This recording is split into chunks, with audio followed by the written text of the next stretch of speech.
Voilà. Je voulais vous laisser la musique d'intro, parce que bon, les musiques d'intro dans les JRPG c'est généralement pas mal. Bon, salut à tous, c'est Nesso, qu'on se retrouve pour chez les causes. Et alors, aujourd'hui, je ne commence pas en direct.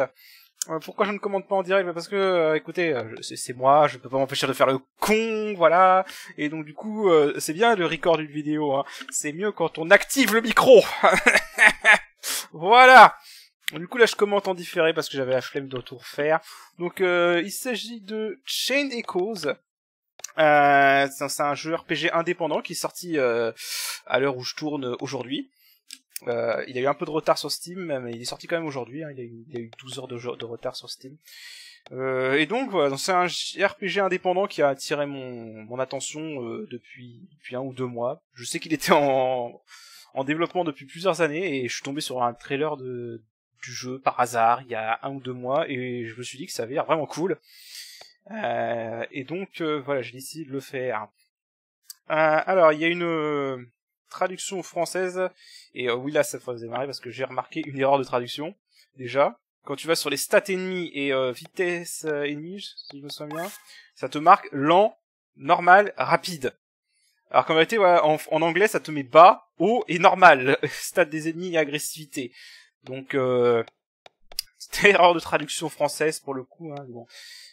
J'en veux pas aux développeurs non plus, parce que bon, pour en donner l'idée, en gros, c'est un jeu qui a été fait par un seul et unique développeur.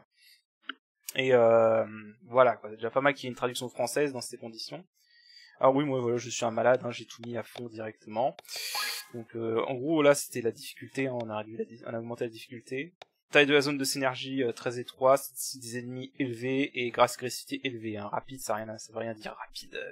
Ignorer rapide, bon, c'est élevé en fait. Voilà. Donc là moi c'est comme quand je démarre chaque JRPG, hein, je regarde toujours les configurations. Et ouais, là j'hésitais en fait si j'allais mettre le jeu en difficile tout de suite ou pas. Mais bon, on me connaît, hein. Je suis à l'habitué de lancer mes RPG en difficulté max et de le regretter derrière.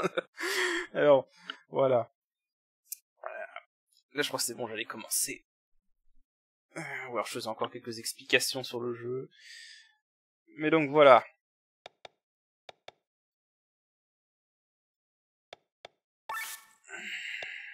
Je regardais encore les options. Je sais plus pourquoi je regardais encore les options. Qu'est-ce que je foutais? Bon bref, voilà, je lance le jeu. Je vais pas vous lire les dialogues, mais normalement j'ai laissé assez de temps pour que vous puissiez les lire vous-même. Ouais, donc ouais, non, globalement c'est un jeu qui a attiré mon attention récemment et globalement en fait là j'y vais complètement à l'aveugle, c'est-à-dire que je connais rien du jeu, hein. Je sais juste quelques vidéos de trailer, un peu ses mécaniques de gameplay parce que je me suis renseigné sur le jeu, c'est les mécaniques de gameplay d'ailleurs qui m'ont un peu plus intéressé dans le jeu, ce que j'ai lu. Et voilà, l'histoire j'en connais rien. Alors un truc que j'ai remarqué au passage. Et je l'ai fait la remarque sur mon commentaire, c'est dommage que c'est pas record. Mais si vous regardez au-dessus du lit, je suis pas sûr, hein, mais je crois que la photo au-dessus de son lit, c'est Shovel Knight. Je crois que c'est Shovel Knight. Ou si ça ne l'est pas, ça ressemble beaucoup à Shovel Knight, mais voilà. Bon là, voilà, on te montre les touches. Bon, c'est du grand classique, hein. A pour parler, B pour annuler. Y pour le menu, voilà. On joue avec une manette qui a les touches de la Xbox, donc c'est pour ça que c'est comme ça. Donc là on est dans une intro qui ressemble un peu à Chrono Trigger. D'ailleurs notre personnage s'appelle Glenn, qui est un nom d'un personnage de Chrono Trigger. On se réveille et on est réveillé par une maman. Et on a comme quête l'alpha et pas l'oméga. Quitte ta maison. Ok. Voilà. Donc voilà, c'est un RPG à l'ancienne avec des graphismes 16 bits type NES, Super NES plutôt. Par contre j'ai remarqué que je sais pas si c'est moi mais les portraits des personnages me font un peu penser à FF Tactics. Voilà. Donc ah la vache.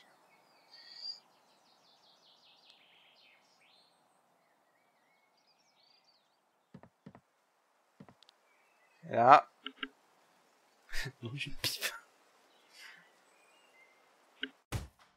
Blanc. Allez. Ça commence bien. Voilà, donc en fait La petite parodie de l'introduction de Chrono Trigger, hein, je crois que ça a commencé comme Chrono Trigger, en fait non. Tu te prends une bait et t'es en train de rêvasser. Voilà, donc apparemment on incarne, du moins dans le prologue, on incarne Glenn, donc apparemment un mercenaire, et on est en plein milieu d'une mission suicide, de ce qu'ils se disent. Donc c'est l'intro du jeu, hein. Le jeu il perd pas de temps, il te met direct en position militaire en plein combat.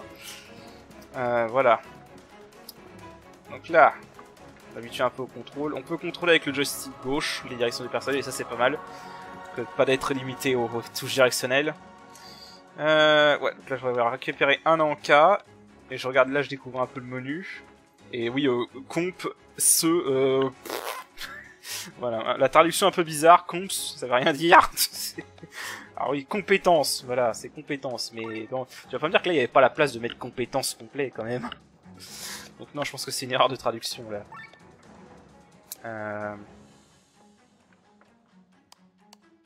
Voilà, donc là les encas en gros c'est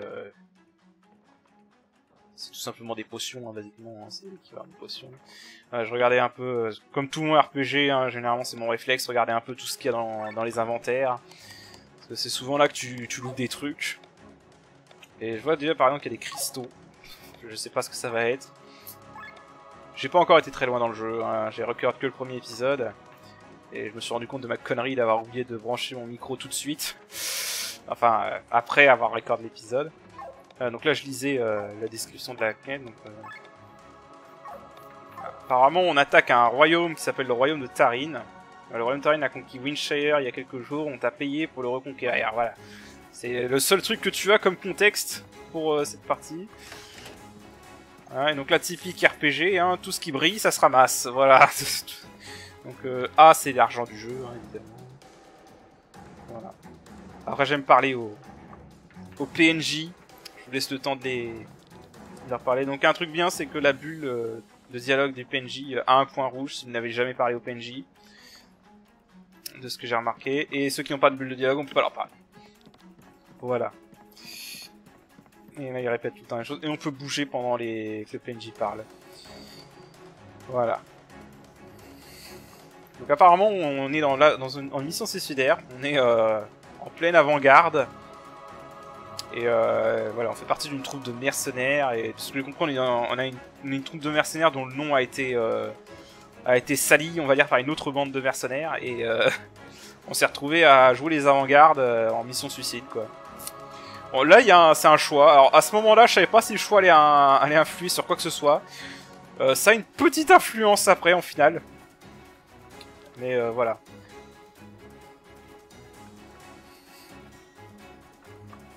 Bon, donc là, je parlais un peu à tous les PNJ. Ça, c'est une habitude que je prends au début des JRPG, mais généralement, quand je me rends compte que les PNJ racontent pas grand-chose d'intéressant, je finis par laisser tomber. On verra combien de temps je lirai les dialogues de PNJ. Bon, encore une fois, je vous laisse le temps de les lire, c'est bon, donc, mais je vais pas les lire moi-même. Parce qu'au final, je me suis rendu compte que j'aime pas lire les dialogues en vérité. Mais c'était drôle pour The Messenger, mais pour un JRPG avec beaucoup de dialogues comme ça. Voilà. D'ailleurs, si vous voyez cet épisode, c'est que le jeu m'a plu, parce que je vais quand même record plusieurs épisodes avant de commencer à poster le let's play de ce jeu. Parce que si je vois qu'au final il me plaît pas, je vais pas le continuer, ça sert à rien. Donc je me le laisse, allez on va dire 4-5 épisodes pour juger. Et voilà, donc vous saurez que si je poste l'épisode 1, ça veut dire qu'il y a au moins 3-4 épisodes qui sont déjà record derrière. Mais bon, franchement je le sens bien, je vois pas trop de raison de ne pas aimer ce jeu pour l'instant.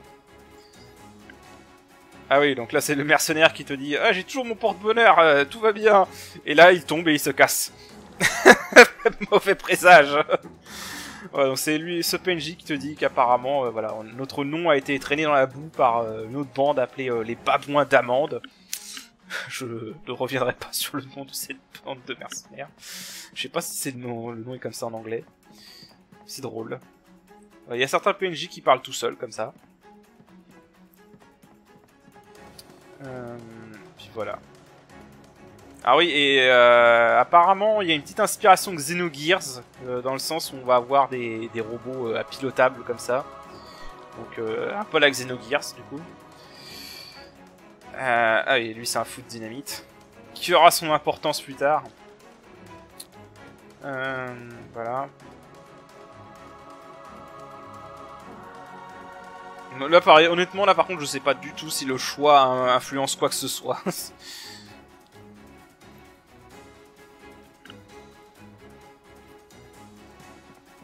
Voilà, je sais pas du tout si le choix de dialogue là influence quoi que ce soit. Et voilà, c'est ici qu'on devait aller. Voilà, apparemment on fait partie de la bande des taureaux de fer, parce qu'on est guidé par un homme taureau, visiblement. C'est un homme dauphin comme compagnon. Les moments où je passe pas les dialogues tout de suite comme ça, c'est-à-dire que je disais un truc, en fait. Donc lui ça a l'air d'être le capitaine gros bourrin. Et apparemment on est notre personnage n'est pas vraiment un combattant, mais un espèce de pilote mécano, un gros fan d'armure céleste apparemment. C'est le nom qu'il donne au mecha. Donc on est plus un espèce de mécano qu'un guerrier en fait. Et de ce que j'ai compris, classique de tout JRPG, hein, on est un orphelin qui a été recueilli par cette troupe de mercenaires. Et qui n'a aucun souvenir de son passé, parce que voilà, classique de JRPG de l'époque surtout, hein. En gros, c'est un RPG indépendant qui fait hommage au RPG de la 16 bits. Voilà.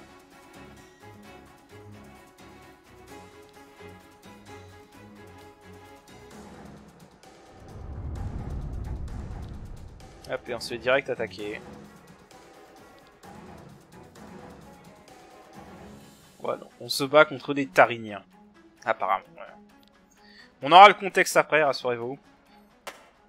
Mais c'est vrai qu'il ne donne pas le contexte. Un directeur Mathias Linda, le seul développeur de ce jeu, à part pour le compositeur. Voilà. Est-ce que tu as les pétoches? Non, je vais partir au combat dans une mission suicide, mais à part ça, j'ai pas du tout les pétoches.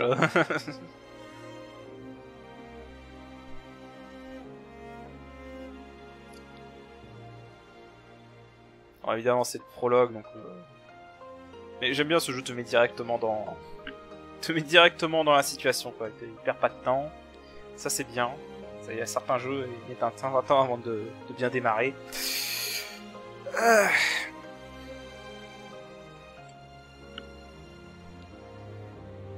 Rassurez-vous, les prochains épisodes seront commentés en direct. La prochaine fois, je ferai gaffe de pas faire cette connerie. Et voilà.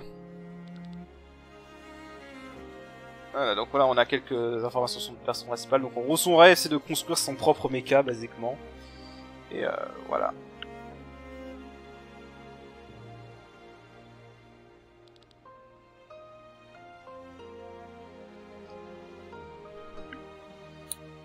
Voilà.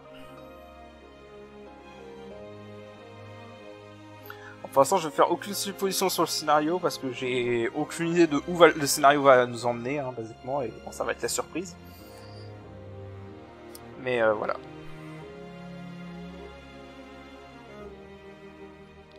Pour l'instant, ce que je peux dire, c'est que j'aime bien l'OST. L'OST a l'air vraiment de bonne qualité. Et l'aspect graphique a l'air aussi très bon. La direction artistique a l'air très bonne également. J'aime bien notamment les portraits qui me font penser un peu à FF Tactics.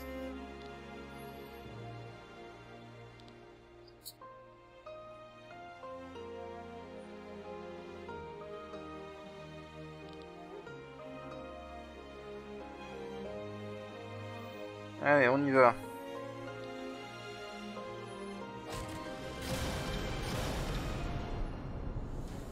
Je regarde un peu.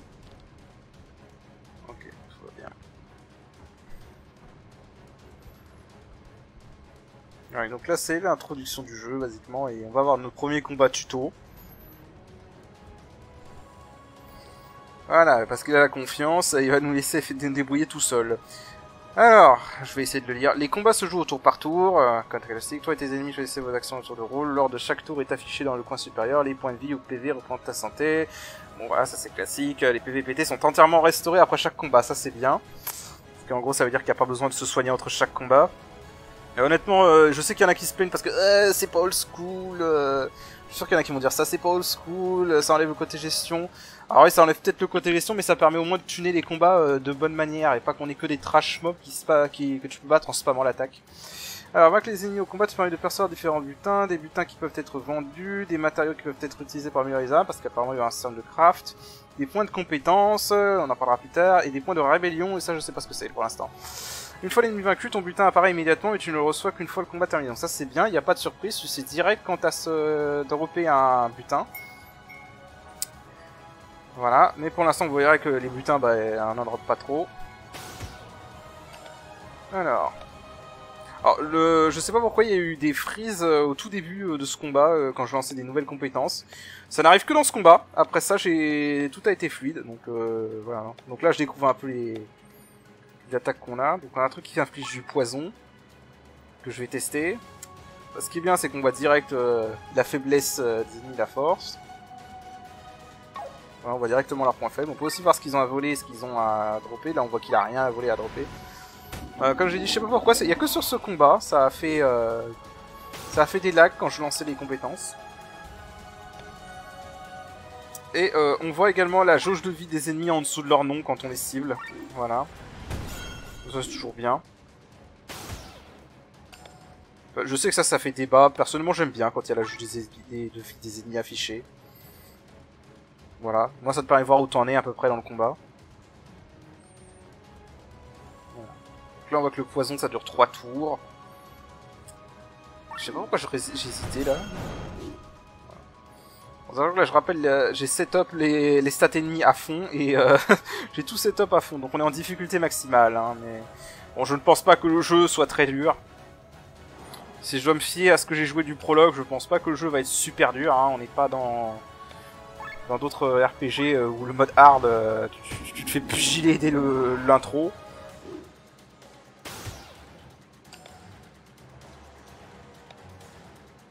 Voilà. Bah, sachant que là, après, là, c'est vraiment le combat basique, hein, pour l'instant. On n'a pas encore la mécanique principale du jeu, qui va venir un peu plus tard. Que vous avez vu quand on regardait les options, il y avait une mécanique qui s'appelle Synergie, et c'est cette mécanique qui va être le plus important plus tard. Mais ça, on en parlera quand on l'aura. Là aussi, ça me rappelle l'introduction de Nier Automata, où tu pars avec une escouade en vaisseau de combat et tu te fais canarder en hauteur et tu dois continuer au sol. Parce que c'est exactement ce qui arrive du coup. La différence c'est que cette fois ton personnage principal n'est pas le seul survivant, ton autre allié survit.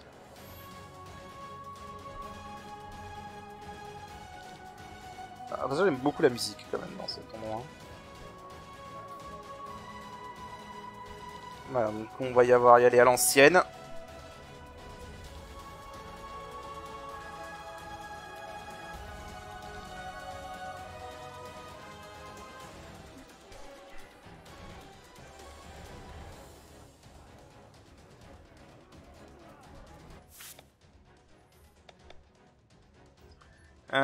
Ouais, là je regardais ce qu'on peut avoir. Donc les 5 points de compétences qu'on gagnait dans les combats de robots, bah ils sont pas là. Donc c'est du vent. Et de toute façon on peut pas les utiliser les points de compétences qu'on obtient. Ne fais pas attention au champ de bataille, passons par là, grimpe ici. Ouais, là j'avais pas capté au début qu'il y avait des dialogues. Il y a des dialogues quand tu marches en fait. Qui se trigger sûrement au fur et à mesure de quand t'avances. Hop, là un petit coffre.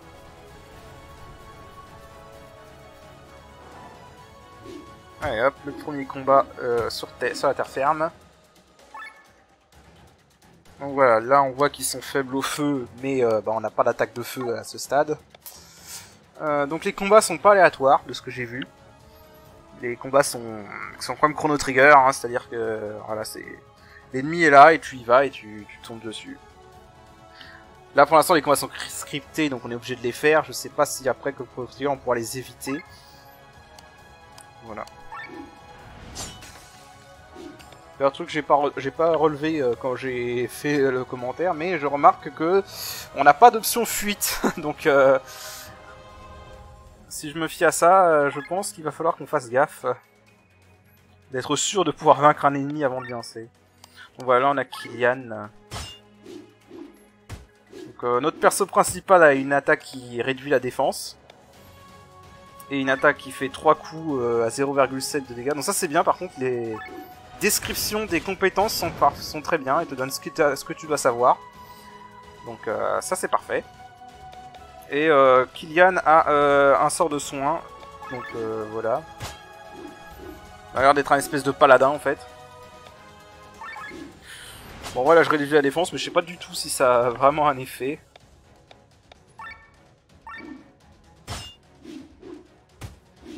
Voilà. Je crois que là le fait que l'ennemi agisse 2 fois, c'est conséquence que j'ai mis les stats des ennemis élevés. Après j'ai aucune indication sur combien exactement ça les augmente par rapport au mode normal, mais...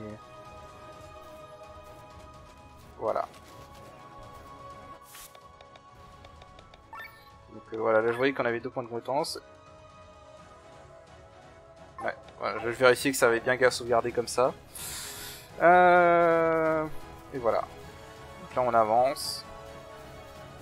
Alors il y a une sauvegarde auto dans ce jeu. Et bon, je pense que je vais faire beaucoup de sauvegardes manuelles, surtout qu'un truc très bien dans ce jeu, c'est qu'on peut sauvegarder quand on veut. Personnellement, je kiffe quand on peut sauvegarder quand on veut. Alors, comme tout bon RPG, toujours fouillé quand il y a des... Quand il y a des cul-de-sac. Voilà, donc là je regardais, donc les friandises ça rapporte des PT, des points de technique. Encore un de ces JRPG qui utilisent la bouffe comme, comme objet de soin. Voilà, donc là un autre combat contre un nouvel ennemi. Commandant tarinien, donc pareil, vulnérable au feu, on n'a pas de quoi exploiter sa faiblesse. Ouais, on va réduire sa défense. Bon, j'utilise pas la compétence de Killian grand balançoire là parce que bon, y a qu'un seul ennemi, ça sert à rien. Voilà, donc là il a buffé sa défense. Hop. Voilà. Là c'est un ennemi qui est assez résistant celui-là, commandant tarinien. Surtout qu'il augmente sa défense donc...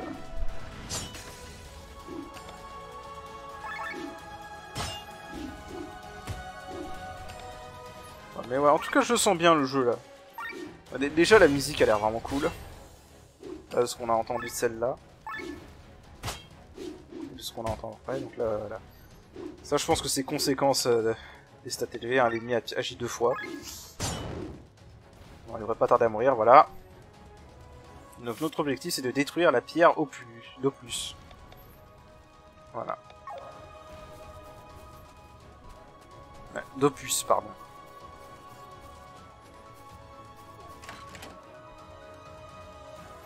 Hop, on va essayer de fouiller un peu partout. Alors, on trouve des encas. Alors...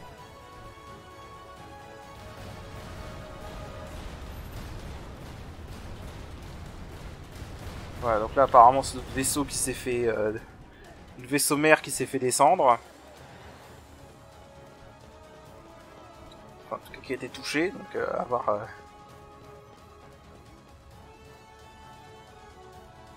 Encore une fois, je sais absolument rien du scénario, donc je sais pas ce qui va se passer ensuite. Là, on a un autre combat.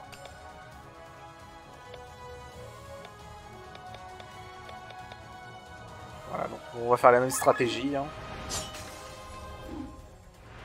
Ce qui va se buffer tout de suite, ça c'est dommage. Voilà, rien pour dispel son buff qui dure 7 tours en plus, donc... Autant y aller, hein. De toute façon j'ai pas l'impression que ça réduit non plus trop les dégâts.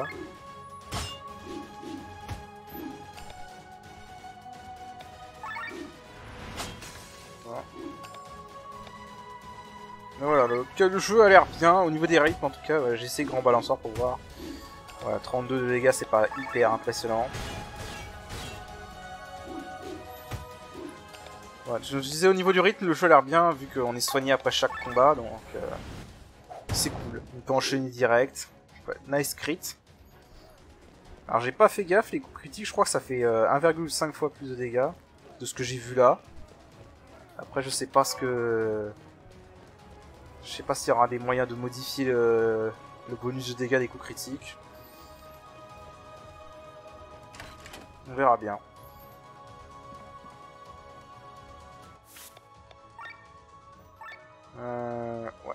peut sauvegarder quand on veut, donc là j'ai fait... pas fait une sauvegarde tout de suite. On va en faire une après. Donc là voilà, ça a une influence. L'autre choix de tout à l'heure avait une influence pour ce type, pour ce PNJ. Je pense que si on lui avait dit de s'enfuir, il se serait enfui. Mais là il a décidé de se battre jusqu'au bout. Voilà. Et bah il est mort, donc RIP. Voilà, rest in peace. Voilà, je sais pas s'il serait mort si on... Je sais pas s'il serait mort si on lui avait dit de s'enfuir. Si on l'aurait croisé tout court. Voilà, là j'ai sauvegardé parce que je chantais un truc. Et quand t'arrives dans une grande zone comme ça...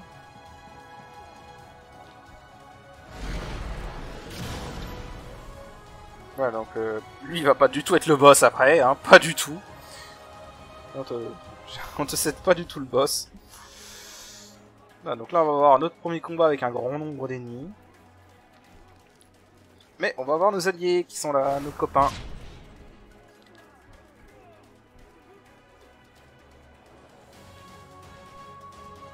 Alors, donc là on explique la synergie, ou l'overdrive en VA, je préfère honnêtement appeler ça overdrive. Mais bon. Donc la barre de synergie est au cœur du système de combat, la barre comporte 3 zones, jaune, verte, rouge, qui représentent l'état du groupe. Le curseur indique la position actuelle sur la barre, pratiquement toutes les actions déplacent le curseur vers la droite. Le petit curseur montre où le curseur va se déplacer lorsqu'une action est choisie. Voilà. Donc ça c'est la base. Dans la zone verte, le groupe est bien échauffé et il est en parfaite harmonie, c'est ce qu'on appelle la synergie. En synergie, le groupe subit moins de dégâts, en inflige plus et surtout, il n'a pas besoin de dépenser que la moitié de ses points de technique pour ses compétences. Essayez de toujours rester en synergie. Donc voilà, en gros c'est le gros cœur du gameplay de ce que j'ai vu, c'est qu'il va falloir gérer cette jauge. À chaque combat, il va falloir gérer cette jauge pour toujours être dans le vert parce que éventuellement le groupe finit par atteindre la zone rouge et se retrouve en surchauffe. Cela permet à l'ennemi d'infliger des dégâts massifs. Pour rester en synergie, le curseur doit être ramené vers la gauche. Cela peut être réalisé grâce à l'une des actions suivantes. Comment faire baisser la barre de synergie? En synergie ou en surchauffe, une icône apparaît dans l'encadré à gauche de la barre. Cette icône représente un type de compétence. Le nombre à côté indique le nombre de tours dont dispose le groupe avant que le type de compétence ne change. Si tu utilises une compétence du même type, le curseur reculera considérablement vers la gauche. Les compétences du type correspondant sont également indiquées en jaune. En changeant de personnage, plus de détails plus tard, en utilisant l'action défendre, et en utilisant un coup ultra, plus de détails plus tard. Donc je pense qu'il y aura un système de limit break avec les coups ultra, j'ai pas encore vu. Mais voilà, en gros, il faut essayer de rester dans le vert, pour profiter du bonus, et ne pas aller dans le rouge. Et si on arrive dans le rouge, il faut vite réduire les trucs. Alors, les actions déplacent la position du groupe sur la barre de synergie. Essayez d'atteindre la zone verte et d'y rester. Effet des synergies, les dégâts infligés, voilà, donc ça c'est un résumé de tout ce qu'ils viennent de nous dire en gros. Utilisez les différentes options pour faire reculer le curseur vers la gauche, voilà. Donc en pratique, ça donne ça. Sachant que les ennemis aussi, les actions des ennemis aussi bougent le curseur. Donc voilà, donc là typiquement, on voit directement sur la jauge où va se trouver le curseur après chaque compétence. Et donc bah, le but, ça va être, comme ils l'ont dit, d'essayer d'être dans la zone verte. On est en mode synergie. Voilà, donc là, fait un petit buff. La rupture d'armes, je un soldat au pif. Hein. Et là, on est en mode synergie. Voilà, donc en synergie, on a un bonus, on a des bonus. Et là, par exemple, avec prison d'eau, ça ramène la barre vers la gauche parce que c'est le type de compétence qui est indiqué actuellement. J'aime bien en tout cas, c'est vraiment complètement transparent. Hein. On te montre direct quels vont être les effets, et ça c'est cool, ça te permet vraiment de planifier ce que tu vas faire. Hop, voilà, là par exemple son grand balancement va servir, hein, puisque c'est une AOE. Là, par contre j'adore parce que tu penserais que le gros balèze est celui qui a le plus de défense, mais en fait pas du tout, c'est le...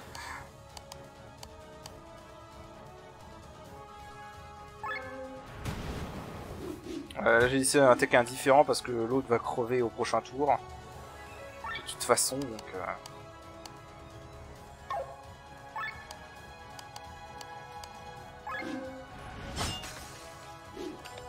Voilà.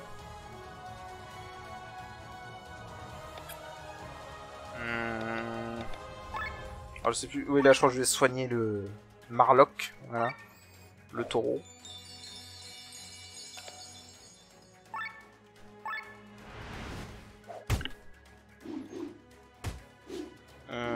Voilà. Moi, j'ai eu mon téléphone qui a sonné. Mais je dis rien. Du coup.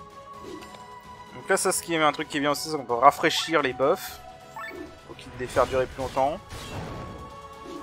Là, ça dégage. Lui, il a un truc pour empoisonner et un truc AOE avec de l'eau. Ah, par contre, je crois que la description, il y a une erreur sur la description en français en tout cas, c'est que sa compétence n'est pas cible unique. Alors, je crois que ça indique que c'est un cible unique. Là, j'hésitais. Ouais, je crois que je l'ai mis en défense pour réduire un peu le jeu. Ou voir, j'ai soigné, je sais plus. Ouais, j'ai soigné.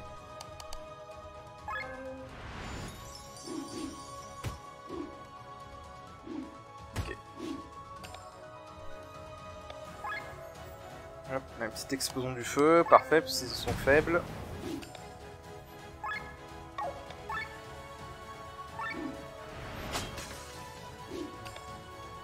Voilà, et donc on a le type de compétence qui réduit la jauge en marqué en haut. Donc là j'ai vu que c'était AOE. Hop, on en profite.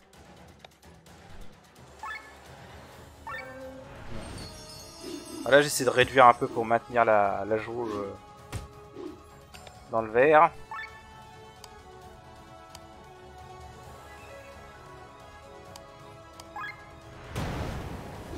Hop, on achève celui-là. On a vu la défense de celui-là. Est-ce que je l'ai empoisonné ou pas? Je sais plus. Je crois que je l'ai empoisonné. Ouais, j'ai empoisonné. Ou pas. Non, je me suis mis en défense. Main Sakura pour soigner. Là, je crois que je vais attaquer. Ouais. Faut quand même attaquer au bout d'un moment. Voilà, typiquement, si je utilise mes compétences, je vais dans le rouge. Mais c'est pas grave, parce que je savais que mon perso, après, avait la type de compétence pour pouvoir réduire la jauge. Donc, je me suis renouvelé en synergie à nouveau. J'aime bien l'idée du gameplay, hein. Franchement, je trouve qu'il y a un bon concept.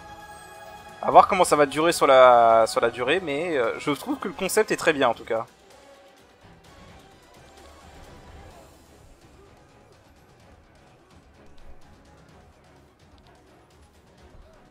En effet, on s'est fait bien défoncer.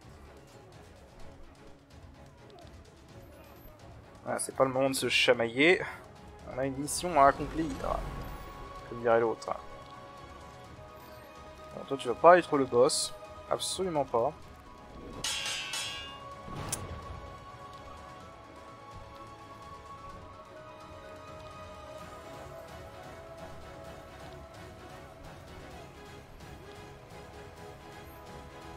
Voilà, donc on est aidé par nos copains qui vont le retenir pendant qu'on va à la pierre. Bon, et là on a un mec qui complote là-haut. Donc lui, je pense que ça va être un antagoniste principal. Clairement.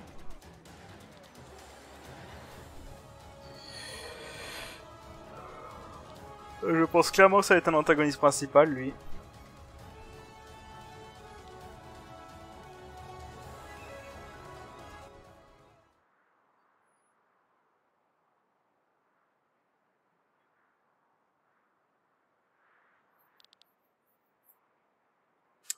Voilà, donc la fameuse spire qu'on doit détruire. Et voilà, notre ami le boss. Oui, c'est clairement le boss, hein. Voilà, c'était évident. Ou Viviane. Je pense que ça se prononce comme ça, Viviane. Alors du coup, aucune idée si c'est une femme ou un homme qui pilote. Je crois que c'est une armure céleste. Ouais, c'est ça, c'est une armure céleste. Bon, c'est un mecha.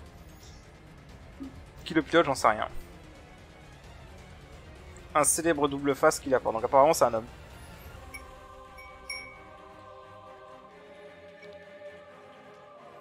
Alors, j'aime beaucoup le thème de combat. J'aime bien le souffle épique. Mine de rien, pour un boss, pour un premier boss de prologue, le jeu il envoie le pâté sur la mise en scène, hein, et sur l'OST en tout cas. Alors du coup, premier boss du jeu, vrai boss. Et voilà. Alors déjà j'ai remarqué les boss par contre leur alors j'ai l'impression que c'est le nom anglais du boss en plus qui apparaît dessus, qui apparaît là. Les boss apparemment on ne voit pas leur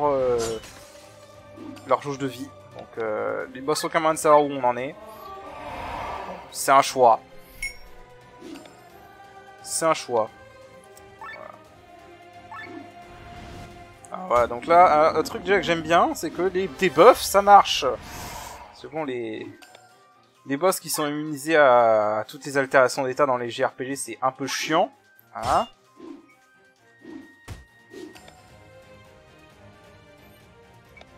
Et alors après, je sais pas si c'est parce que j'ai mis les stats élevés, mais pour un premier boss, mine de rien, il est pas forcément évident. Hein.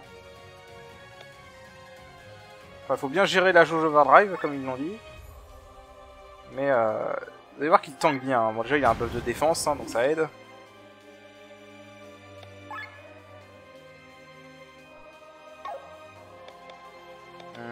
Je sais plus ce que j'ai fait là. Ok, j'ai défendu pour réduire la jauge, ouais, parce qu'il a aucune compétence intéressante en fait, à part le poison. Donc,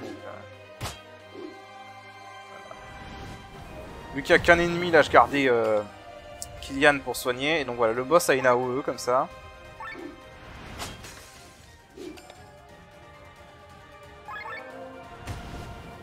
Hop, petite explosion de feu.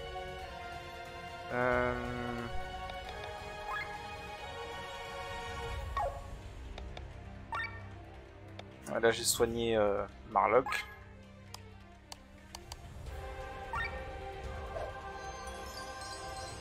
C'est étonnant quand même, c'est le gros balèze, mais c'est lui qui a le moins de défense. Et qui prend le plus de dégâts. Hop, là voilà, pour réduire la jauge overdrive. Enfin la jauge de synergie, pardon. Je préfère vraiment le terme anglais. Hein.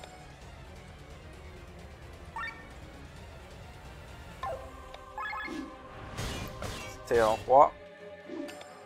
Voilà. On va rafraîchir le buff.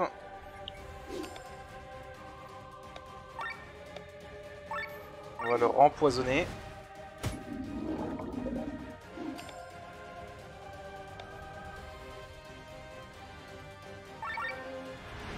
Voilà, j'utilise ça pour réduire la jauge overdrive. Voilà. Mine de rien, c'est pas un boss gratuit. Hein. Interruption. Donc voilà, là on a une petite cinématique. Voilà, donc ça c'est le mec qui a qui avait la dynamite. Il la pose là, sauf que bah, ce con a apparemment dû se louper parce que ça n'explose pas. Donc là c'est parfait, explosion de feu. Bon là j'avoue que je sais pas si c'est ça, hein, mais je me suis dit que logiquement un truc de feu allait le faire exploser. Bon voilà, ça l'a fait exploser direct. Donc voilà, 200 de dégâts directement.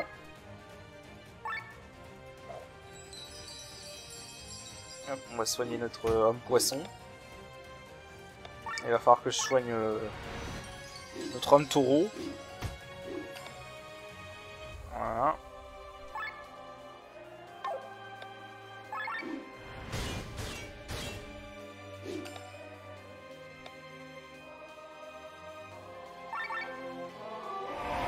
Pour réduire la jauge. Parce que, encore une fois, on veut pas aller dans le rouge. Alors par contre, oui, les objets n'influent absolument pas sur la jauge. Donc voilà, c'est bon à savoir. Alors j'ignore combien il a de PV, hein, vraiment. On va lui remettre le mur. Voilà, et là, là je commence un peu à être dans la merde parce que je commence un peu à être à court d'MP. Oui bon, je sais ça s'appelle des points techniques, moi je vais appeler ça MP, hein, parce que voilà.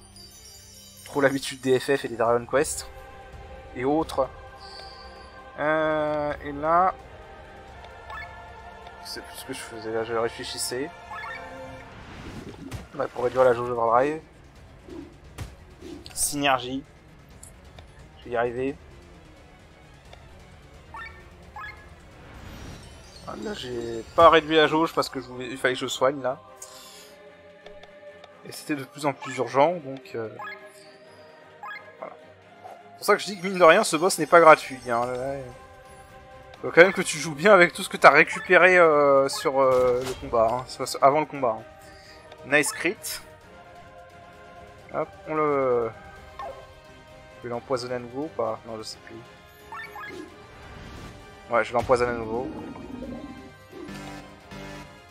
Ouais, et là, je me suis retrouvé en surchauffe, mais j'ai bien regardé le type de compétence. Et donc, je peux soigner pour réduire la jauge. Voilà. J'aime vraiment bien le principe de la synergie en vrai.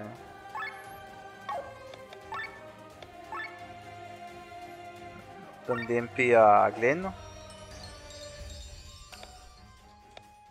Mais on commence un peu à arriver à court d'options. Là c'est nickel. Et là je l'ai battu. Voilà. Mine de rien c'était assez chaud. Alors 5 points de compétence et un éclat de grimoire. Alors l'éclat de grimoire ça sera expliqué après. Pour l'instant cinématique.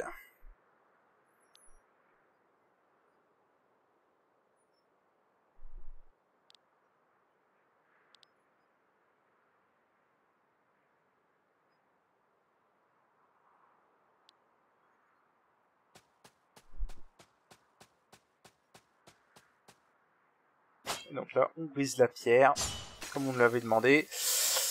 Et bah, je vous laisse ce qui se passe.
Voilà, donc visiblement on a provoqué une espèce d'explosion atomique.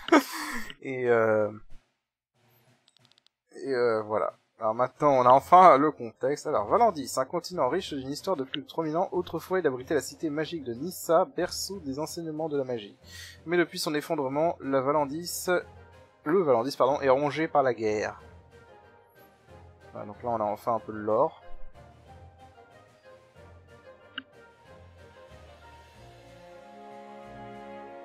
Le jour j'avais buté sur le mont Nissa parce que je savais pas si c'était un R ou un N. Je crois que c'est un N. Depuis 6 générations, 3 royaumes se livrent une lutte sans merci pour imposer leur domination. Donc voilà. Au nord, le royaume de la pluie éternelle, Tarin. Donc ça c'est ceux qu'on combattait là. Au sud, le plus grand port de tout Valandis, Farnsport, au sein du royaume d'Escania. Espagna. Et à l'est, la fière nation de Gravos. En l'an 806 de la 7ème ère, Tarin a conquis Gravos. Quelques jours plus tard, alors que le pays tentait de reconquérir ses territoires perdus, la plus grande tragédie de la guerre est survenue. Une violente explosion a ravagé toute la partie orientale du continent. Des dizaines de milliers de personnes ont perdu la vie. Donc ça, c'est ce qui vient d'arriver, en gros, c'est ce qu'on vient d'assister, de ce que j'ai compris. L'arme à l'origine d'une telle dévastation reste inconnue. Comme aucun des 3 royaumes n'a admis d'avoir une telle arme à sa disposition, le doute et la peur ont fini par pousser les souverains à signer un traité de paix, ce qui a mis un terme à la guerre après 156 ans. Eh bah putain. C'est une guerre qui dure ça. En l'an 807, un an après la signature du traité de paix, une fête a été organisée à Farnsport pour célébrer cet anniversaire. Mais évidemment, ça va pas bien se passer. Et donc là, bah, on se retrouve, de ce que j'ai compris, un an plus tard. Et on incarne un personnage complètement différent, et nous sommes à Farnsport. On incarne cette fille, donc Len, Donc, apparemment une vigile.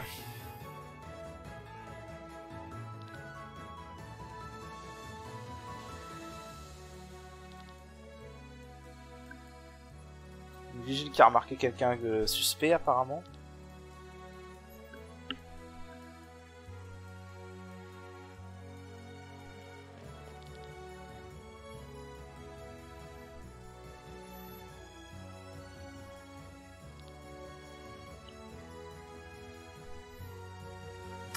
Voilà. Donc apparemment c'est la princesse Celestia Valkyria de Tarine, sœur du prince Frédéric, de sa véritable identité. Peu avant la fin de la guerre, elle s'est enfuie du château pour découvrir le monde, plus particulièrement les difficultés, les inquiétudes et les espoirs de son peuple. Et ce, dans le but de devenir une meilleure princesse pour eux. Après moult péripéties, elle a rejoint la garde citadine dans le royaume ennemi de Tarine. Voilà, donc apparemment c'est une princesse qui a fugué, qui s'est retrouvée, enfin, fuguée pour... oui, non, pour découvrir le monde, on va dire. Et qui s'est retrouvé enrôlé dans la garde de la nation ennemie. Bon. Original, j'ai envie de te dire. Et donc, je suppose que Rob, apparemment, c'est son garde du corps.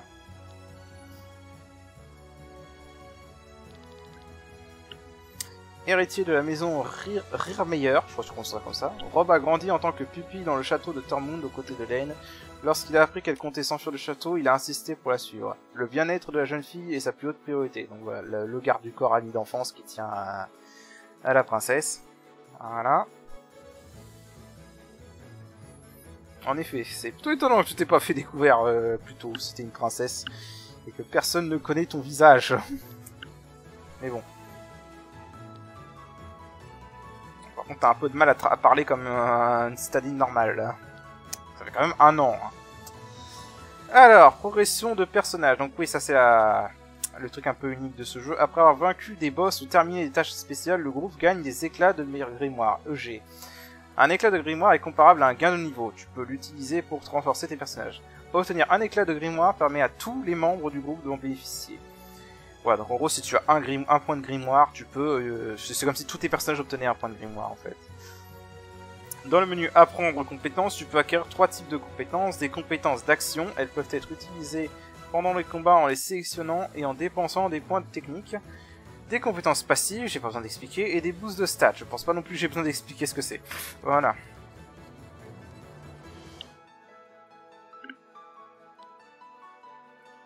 Contrairement aux boosts de stats qui sont automatiquement ajoutés aux attributs de ton personnage et qui sont actifs en permanence, les compétences d'action et les compétences passives doivent être équipées. Cela peut être fait dans le menu pour définir compétences. Voilà, donc en fait, on apprend des compétences et après il faut les équiper. Tu peux utiliser des points de compétences PC dans le menu définir compétences pour améliorer tes compétences d'action et les compétences passives. Tu peux recevoir des PC en vaquant des ennemis. Chaque compétence qu'un personnage est équipé j'avoue, je crois que c'est un peu mal traduit cette phrase. Équipe rapporte des PC. De plus, chaque personnage cumule des PC dans sa réserve personnelle et tu peux les assigner librement à n'importe quelle compétence pour ce personnage en particulier. Donc ouais, je crois qu'il y a une petite erreur de traduction là sur chaque compétence qu'un personnage équipe rapporte des PC. Cette phrase ne veut rien dire. Cette phrase ne peut absolument rien dire. Donc je pense que ce qu'il veut dire, c'est que quand tu as une compétence qui est équipée, tu gagnes des PC pour cette compétence à la fin du combat, en plus d'avoir des points de compétence que tu peux dépenser librement, même dans les compétences qui ne sont pas équipées. Voilà. Donc voilà, maintenant on a accès aux compétences. Et donc dans apprendre compétences, voilà. Donc en fait ce jeu n'a pas de système de level traditionnel, c'est-à-dire qu'on doit apprendre des compétences en dépensant ce qu'ils appellent des éclats de grimoire. Donc là où il y a une étoile, c'est des compétences qui sont déjà apprises de base. Et voilà, faut choisir. Alors je sais pas du tout, pour l'instant, s'il y aura un moyen de reset plus tard la distribution des éclats de grimoire. Si oui, tant mieux, ça évite de devoir faire des erreurs. Sinon, par contre, ça veut dire qu'il faut vraiment bien choisir. Donc voilà, là on voit que ça peut aller jusqu'à plus de 22 compétences à apprendre pour apprendre le dernier palier. Donc voilà. Donc là je regardais un peu les compétences qu'il y avait, hein, basiquement. Donc pour faire un résumé, là je vais mettre un certain temps hein, parce que je regardais vraiment un peu tout. Donc pour faire un résumé de ce que j'ai compris, Lane, ça va être une espèce de mage noir, parce qu'on voit qu'elle a des compétences élémentaires, éruption d'eau, éruption de feu. et je vais lui apprendre Irruption de Vent après. Et elle a aussi Purification pour dissiper les buffs d'un ennemi, voilà. Donc voilà, je crois que ça va être une espèce de mage noir en gros. Donc pour ça, par logique, je lui apprends Irruption de Vent histoire qu'elle puisse couvrir plus de dégâts élémentaires. On verra si j'avais raison ou pas. Voilà, sinon en passif, on voit qu'on a un truc pour augmenter l'épée de 10%, un truc pour augmenter la résistance au vent, une compétence pour augmenter les dégâts sur les ennemis volants, mais ça je sais pas encore s'il va y en avoir beaucoup des ennemis volants. Et aussi à savoir ce que le jeu va considérer comme ennemi volant, hein, parce que voilà. Augmenter la résistance contre cette et là ça c'est compétences passives pour résister à l'aveuglement pendant un tour, avant que le statut soit appliqué pour la première fois. Donc et après ouais, ça c'est des boosts de stats basiques, hein. Voilà, c'est clair et net. Donc là si je me souviens bien, je vais prendre Irruption du Vent.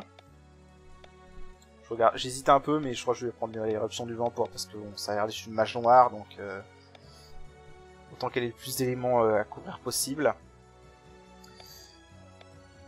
Voilà, je regardais aussi un peu les compétences qu'il allait y avoir après. Et voilà. Mais bon, tout ça on le découvrira au fur et à mesure du jeu, je pense. Ça viendra au fur et à mesure. Et chaque personnage a son propre truc. Et on gagne également quelques stats après avoir appris une compétence. Donc voilà, là, toutes ses stats ont augmenté de 1. Et ses PV de 5. Voilà, donc ça c'est tout, j'en avais qu'un seul éclat de grimoire pour l'instant, donc il n'y a rien d'autre que je peux apprendre pour le moment.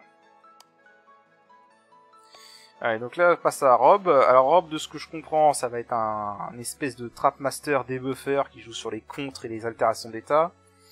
Parce que là, voilà, par exemple, il y a un truc pour propager le poison, toxicité de la cible à tous les ennemis en 2 tours. Il a une attaque physique de base quand même. Je crois que je vais prendre piège explosif parce que piège explosif ça a l'air pas mal. Inflige 2,5 fois de dégâts physiques à un ennemi qui attaque la cible.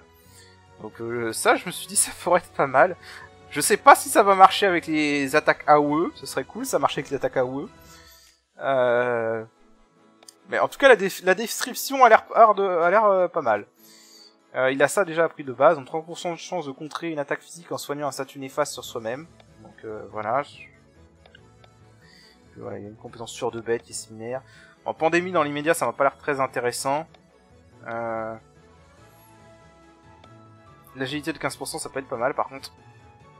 Et après, c'est des bonus de stats actuels. Mais ouais, je vais lui apprendre piège explosif parce que c'est ce qui me paraissait le plus intéressant parmi ses compétences. Pandémie, je suis pas trop... Même si avoir une compétence avec cette icône violette permettrait de l'exploiter en combat, parce qu'il faut prendre ça en compte aussi, les types. Et voilà. Mais je vais lui apprendre piège explosif pour le moment. Voilà. Et ça augmente l'attaque de 1. Je vais apprendre piège explosif. Alors après, est-ce que... Après, je sais pas du tout si c'est fixe ou pas. Mais je pense pas que c'est aléatoire. En fait, le système me fait penser un peu à la saga... à la saga des sagas. Voilà. Sauf que au lieu d'être aléatoire, c'est complètement sous ton contrôle. Donc ça c'est bien. Et donc là j'ai vu aussi qu'il y avait apparemment des compétences de classe, parce qu'on a compétences d'action de classe. Donc apparemment il y aura des classes plus tard pour notre personnage. Et je vois aussi qu'il y a une stat crit %. Bon, voilà. Et voilà, et donc là j'avais décidé que j'allais m'arrêter là. Et je parlais un peu vite fait de mes premières impressions pour l'instant. Donc voilà, mes premières impressions sur le jeu pour l'instant sont plutôt bonnes. J'attends de voir ce que va donner le système. On sera un peu plus loin dans le jeu et qu'on aura plus de possibilités. Pour l'instant, ça va l'air pas mal. J'ai aussi remarqué que là, on pouvait déplacer le joystick droit pour voir plus loin. Et là, je regardais aussi, ouais, la BO, la direction artistique, elle a l'air vraiment très belle. Hein. Vraiment, le jeu est très beau. Hein. Le jeu est propre, franchement. Le jeu est juste propre. Puis voilà. Donc, voilà, j'ai rien d'autre à dire. On va s'arrêter là pour cet épisode. Et voilà. Donc sur ce, j'espère que cet épisode vous plaira. Sachant que si je le poste, c'est-à-dire que j'aurai record 3-4 épisodes derrière pour être sûr que je me plaise bien avant de poster les épisodes. Et donc voilà. Donc moi sur ce, je vous rends l'antenne et je vous dis à la prochaine. Allez, salut.